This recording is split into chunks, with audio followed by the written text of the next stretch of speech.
नमस्कार दोस्तों, इस समय हम बैठे हैं एक पंडाल लगा हुआ है तिगरी गंगा घाट पर और यहाँ पर हमारे साथ हैं महाशय हंसराज मास्टर जी बैठे हैं और साथ में किसान यूनियन के भाई साहब हैं काविंदर सिंह। इनसे बातें करते हैं। गंगा स्नान पे हमारी मुलाकात हुई है। जीवन परिचय बताएं महाशय जी। हमारे दर्शकों के लिए सब लोग आपको जानते हैं, फेमस है, ऐसी बात नहीं है, लेकिन एक बार पुनः हमारे जो दर्शक हैं उनके लिए बताइए अपने जीवन किस तरह से आपने इस लाइन में आए, म्यूजिशियन में आए, क्या क्या संघर्ष रहे, क्या क्या कठिनाई रही। दोस्तों, मित्रों, सभी के लिए नमस्कार। मेरा नाम मास्टर हंसराज। आज हमारे सामने हमारे भाई साहब मेरा परिचय लेना चाह रहे हैं। तो मेरा जीवन परिचय इस प्रकार का कि मैं 5 साल का बच्चा, मेरी माँ ने मुझे स्कूल में बैठाया और मुझे स्कूल भेजा गया। तो मैं 3 ही क्लास पढ़ पाया, तीनों बारी में फेल हुआ। तो 12 साल की उम्र होली मेरी, जब एक क्लास में 2 बार फेल, फिर दूसरी में 2 बार फेल, फिर तीसरी में 3 बार फेल। तो हमारी माँ बोली, क्या बात है हंसराज, तुम्हारा क्या? मैं बोला, मेरा मन नहीं लगता पढ़ाई में। मेरे तो ये जो बैंड बजता है या ड्रामा नौटंकी सांग होते हैं उसके लिए मन करे है। तो मैं 12 साल के बालक, मुझे मेरे जो ताऊ जी है वो तमाशे में, सांग में जब लड़के जनाने बनते थे, मुझे बम्बई ले गए। वहाँ हम 3 महीना रहे, बॉम्बे। वहाँ से मुझे थोड़ा थोड़ा गाने का समझदारी आने लगी।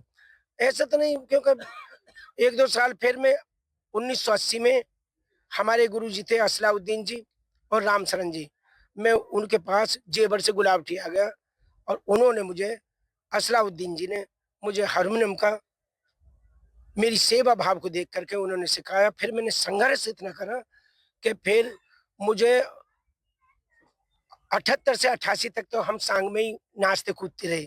88 के बाद में मुझे रिकॉर्डिंग में ले लिया गया और फिर जब से ही मैं रिकॉर्डिंग में हूँ, और फिर तो मैंने सभी कलाकारों के लिए काम करा।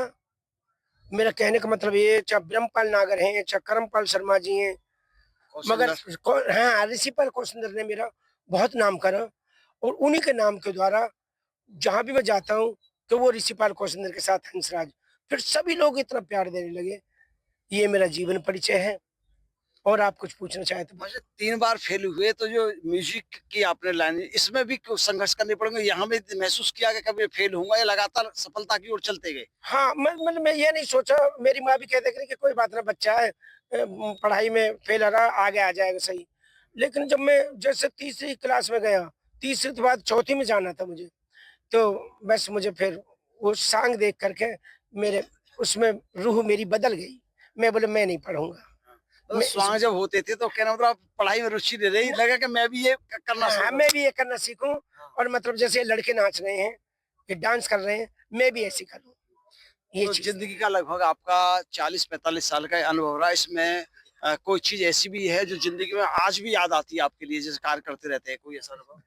हाँ, वो वो भी दिन मुझे याद है कि जब मैं शुरुआत में मैं इस गाने से गाया था, मेरे बचपन तू जा जा जवानी को ले आ। वो अब भी मैं उस गाने को कभी भी, थोड़ा सा दर्शकों के लिए सुना दीजिए। वो है तो लता जी का, लता दीदी ने गाया। 2 लाइन सुना दीजिए। मेरे बचपन तू जा जा जवानी को ले आ, जा वे जा तेनु रवदा वास्ता। आज इतना बड़ा हो लिया, मैं उस गाने को अभी गा लेता हूँ और हारमोनियम पर बजाता हूँ। फिर इसी पे फिर मुझ पर आशीर्वाद गोरखनाथ बाबा का, जाहिर बाबा का रहा। फिर मैंने उनके भजन गाने लगा। फिर उनके भजन 3 क्लास पढ़ा हुआ, मैं लिखने भी लगा। तो अब मेरे 50-40 जो भी भजन हैं बाबा के, वो मेरे हाथ से लिखे हुए हैं, लोग पसंद करते हैं। जबकि मुझे कोई टैलेंट नहीं, 3 क्लास का क्या पढ़ा हुआ। म्यूजिक के तो आप फेमस हैं दुनिया में जानते हैं आप। म्यूजिक की बात ऐसी है कि एक हमारे महापुरुष हुए, उन्होंने शिक्षित बनो, संगठित रहो और संघर्ष करो, ये बाबा साहब अम्बेडकर का विचार थे। तो मैंने उसमें से एक कड़ी ले ली।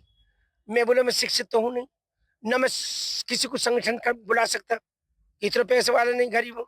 मैंने फिर संघर्ष संगीत में इतना करा कि हारमोनियम में मुझे फिर उस्ताद गुरु कहने लगे। नहीं, आपने तो अनेक शिष्य बनाए होंगे, तो वो शिक्षा तो दी है ना। हाँ, सबको रखी नहीं है मैंने अपने पास, बहुत लड़के के लिए बताई है।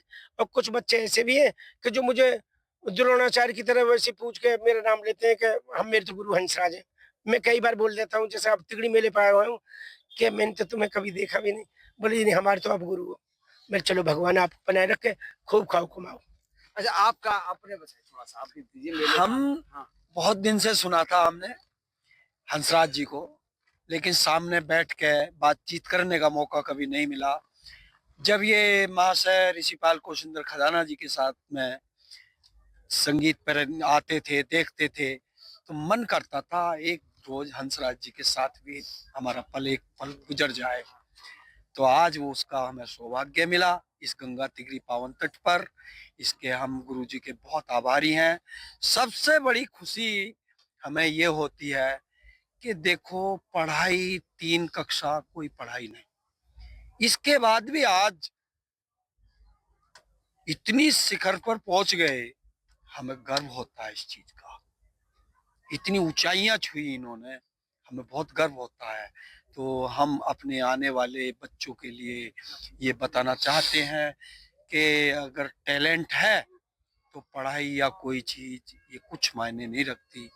जैसे कि हमने सुना है, एक हमारे चड्डा ग्रुप के थे, पोंटी चड्डा, हाँ। वो हाई स्कूल फेल थे और उन्होंने 5 प्रदेशों के मुख्यमंत्रियों को मुट्ठी में रखा। हमें उनसे सीख लेनी चाहिए, हमारे बच्चों को सीख लेनी चाहिए। देखो, सब बच्चे ये नहीं कि पढ़ाई में कामयाब हो जाएं।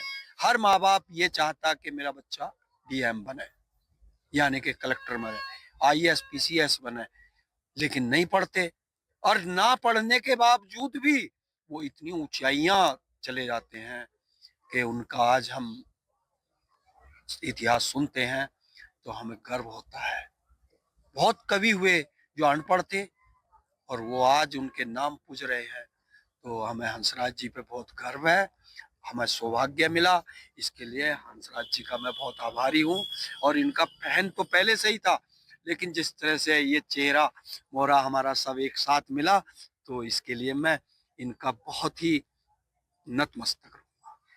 बहुत बहुत धन्यवाद सभी श्रोताओं को। साथियों, सुना आपने, यहाँ हमने हंसराज जी का परिचय। इसी के साथ में पुनः एक और स्टोरी के साथ आपके सामने बने रहिए। आपको ये स्टोरी पसंद आती है तो लाइक करें, शेयर करें और चैनल को सब्सक्राइब करें।